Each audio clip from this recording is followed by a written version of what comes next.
what's up? I'm Brian here doing another video for you guys, and this time we're going to be talking about a whole bunch of Transformers reveals thanks to the Hasbro live stream. Now, for this video, I'm just going to talk about the Legacy Evolution stuff, but there is some Studio Series figures that were announced. I'm going to talk about that in another video. And then also, I wanted to bring up that I'm not going to mention the core classes, I'm not going to bring up the Commander Class Optimus Prime, and I'm not going to bring up the War Dawn pack because we've already seen that, so I wanted to focus mainly on the reveals themselves. And yeah, let's go ahead and jump straight into it, starting off with Beachcomber. Now, the last time we saw Beachcomber was in the Power of the Primes. He got a Legends class toy, which is a fine Legends class toy, but I kind of wanted to see an updated version because there's something about him that I didn't like. Maybe it's the proportion of the legs. So I didn't really mind an updated version, and I'm glad that they're doing this because I find the alt mode very clean. I find the bars maybe a little too thick looking, but other than that, I mean, I don't mind. I love the seats inside it, painted in black. I love the little headlights. I like how clean the front of the car is. And then also I like the fact that the bumper is a gun, but it incorporates better as a gun as well as a bumper, more so than the crankcase figure. And yeah, I also like the silver rims. That looks very nice. Doesn't really take away from the pins inside that, so yeah, the alt mode looks good, and then the robot mode looks very nice. Now, from the top, it definitely still looks like the Power of the Primes toy, except the chest is more condensed and more flat, which I actually don't mind. And yeah, it's definitely the legs that is the big update here, and you get the foot tilt, which is very nice, so I do like how this looks a little more so than the Power of the Primes toy. If you still prefer that, then you know, that's totally fine. He also comes with a gun, which is kind of conflicting for Beachcomber, but whatever. Now, these images don't really show it, but he does come with a little bird that has a 5mm port that you could plug on his shoulder, and I thought that was incredibly adorable, so I'm very happy about that. But yeah, that's Beachcomber. And then moving right along, we also have, this is kind of crazy, it's Devcon. We're finally getting this character, and it's not a rework of Scourge. Now, we kind of assumed because it was going to be a deluxe class figure, but still that's surprising because Devcon usually is reworked from Scourge. A lot of the fandom has pretty much associated with that, so when we got the Studio Series 86 Scourge, we thought, okay, maybe they could do Devcon from that, but no, instead, this is taking the engineering from the Blur figure, which is kind of wild, but it does actually work out. I love the look of this. The arms on the side making those little boosters. The boosters on the very top, painted in red, is very detailed with the sculpting. I like that. And then you've got the gunner at the front with the, you know, gun, the handheld weapon on the bottom there so it doesn't look out of place. And I like the bright blue, the silver, the red. It's definitely a weird looking alt mode. Kind of reminds me of the Refractor alt mode, but you know, I'm into it. It's fine. And then we take a look at the robot mode, and you can see a little more of that Blur influence with the legs, more so than anything. But I don't mind it. I think he looks fine. You know, I like the head. I just like the fact that we're getting such an obscure character in Generations. I mean, you know, Generations does have its fair share of obscure characters, but this is one that pretty much nobody really thinks about, except if there's a Scourge figure out there. So, kind of wild to think about, but I'm happy that he's getting his own mold this time around. He has shared engineering, but it seems like he's a completely new mold. And then moving right along, we also have Axlegrease. Now, I thought this was going to be a new mold for the Junkions, but actually it seems to be a rework of one of the other ones. I can't really remember the name. I think it's not Crash Bar, it's something else. Some of the names blur with me, but yeah, it's the first one that we got. And it's actually reworked because some of the design elements have changed. The back has this twin engine thing, and then I believe the sides of the front is different, but also the engine has totally changed, so I really do like how that turned out. So yeah, I think this looks very cool. And then we take a look at the robot mode, and I love the color scheme. It kind of reminds me of Squeeze Play, if anyone knows that. I know that's a weird name, but still. I believe it's a she, does come with the hook, and then the engine block does form a blaster. Actually, it forms two blasters, and yeah, I like the dark blue, I like the pink, the chest seems new, the head seems new. So there's a little bit more going on here than you might expect, but yeah, I think it's fine. I do apologize that I can't remember the name. I don't really care. You don't have to correct me. I can just look it up, so don't worry about it. And then we also have Nemesis Leo. Now, when I saw this, I was excited. A lot of people aren't excited for it, and I really don't understand why. It feels like it's Leo Prime just drawn out with charcoal, and I adore that. And I don't mind the fact that we're getting a dark repaint of the Leo Prime or Leo Convoy, because this was actually something that was from the original animation, so it's not like just a random repaint that you decide to do. And I love the teal claws. I like the fact that he has actual pupils this time around.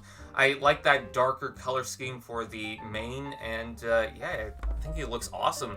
And then we take a look at the robot mode, and it does kind of blend with the gray, but that's why I like it so much. You know, it feels muted, it feels dark, so I don't know, I just personally, I really like it. I like the teal color scheme going in the belt, and then again with the claws, I think that works. And then the eyes look very nice.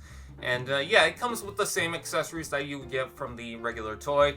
I still want to get that regular toy, but yeah, I'm happy about this.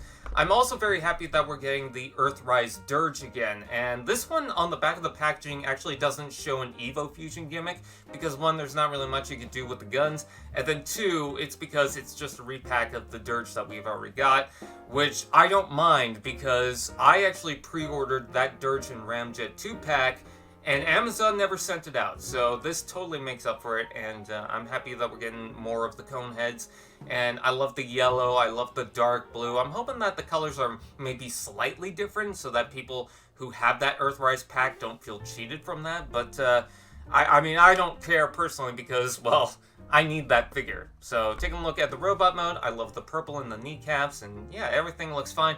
It's a repack of a figure, so there's not really much to talk about here. Just the concept that we're actually getting this figure is pretty awesome. And then I also wanted to bring up Armada Megatron. So of course we're getting that Commander Class Optimus Prime. We gotta have Megatron to go along with it, and I am so thrilled about this for a number of reasons. One, we're actually getting this figure, and two, it's not that rework of the Combiner Wars Leader Class figure, because even though the head sculpt looked pretty good on that, and I like the color scheme, that's mostly it. So I'm thrilled to see a brand new Armada Megatron with decent articulation this time around, because there's not really much you could do with the original, I don't believe. And I love the fact that you got the claw horns on the front there. That's pretty awesome. It transforms into this very futuristic H-Tank style form, and I love the orange accents throughout it. Now, it also does have missiles that pop out from the back of the turret, which is something that was a gimmick with the original toy, so that's awesome that it includes that.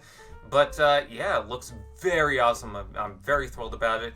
And then there's the robot mode. Now, a cool thing about this is they're actually taking the original gimmick from the old toy, that you can switch around the turret from the back and then bring that to the front and have that little Gatling gun thing that will turn around. So that was pretty awesome.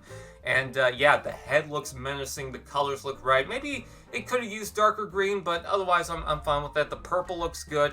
I like how broad the chest is, that little thing that kind of looks like it rolls up from the torso with the Decepticon logo in the middle there. That's very nice. I do believe that you can detach the turret and plug it in his hand. I could be wrong about that, but I think that was part of the gimmick. And yeah, I'm super thrilled about this. Now, that's not all for Legacy. Also, there's the packaging. I forgot to bring that up, but the packaging looks pretty good. Anyways, that's not all for Legacy. We also finally did get a reveal for the Titan Class Nemesis. We knew that we were going to get this, and that's to go with the Arc. That's why I brought that out. And this looks pretty awesome. Now, it does look a little bulky at the front there, but I think that's mainly just so that you could put it on the ground, because the bottom wing section will split open, so you could just place it on the ground. You could also plop it upwards, just like you could do with the Arc, so I thought that was pretty cool. But just note that the color scheme is not final. This is just a prototype, so the light blue, the brown, that's not going to matter. It kind of looks like the Dreadwind figure from Power of the Primes just got souped up. But there's a lot of cool things here. You got the gunners at the front, you got that tower section right there. I love the wings. And another cool thing that they constantly neglect with some of these larger figures, and just in general with the bases, is that you do have the Earthrise ramp connection that could pull out from the side. And I thought that was very nice. That's a very nice nod to the original Nemesis, so that's pretty cool. I also think that this is a good time to do the Nemesis, because it's actually been used in Transformers Animated, and Beast Wars, and G1, and whatnot. And considering that Legacy uses a lot of those elements, it seems perfect that you can incorporate that with any of those series, so that's very nice. And yeah, it just looks very awesome. Now, taking a look at the robot mode, and the proportions seem a little weird, especially with the arms. They look a little too long, and then the legs do, and then the torso looks skinny. But I actually don't mind that. I think that fits with this design. I love the purple that they're using here. Again, this is not a finalized product. Now, let's go ahead and talk about some of the gimmicks, because there's actually quite a lot. You have a battle mask on the face that switches over to a more traditional Decepticon insignia, so I thought that was pretty cool. And then the weapons on the legs, the wings on the legs will detach and form weapons that you can plug in the hands, which is something that I wanted from the ARC. It doesn't have any accessories to go with it other than the blast and what comes with the Teletran 1. So, bad time to have hiccups. Yeah, it just looks very nice. I love the look of this. I would love to get it with the ARC. They definitely can duke it out, so that's pretty awesome. And yeah, I'm very glad that it's influenced by that. Also, a lot of people are pointing out that some of the design elements seem to be based on Tidal Wave, because you can see the gunners on the torso, and then some of the shaping for the legs, and then the arms kind of look like it. And I can kind of see that, but I don't know if this would be remolded into Tidal Wave, so I don't know, but with that out of the way, that is pretty much it. That's what they showed off for Legacy. Stay tuned for my Studio Series video, and with that, I thank you guys for watching. Please like, comment, share, subscribe, and all those fun doodads, and I'll see you guys next time. AllSpark TV, now that's just prime.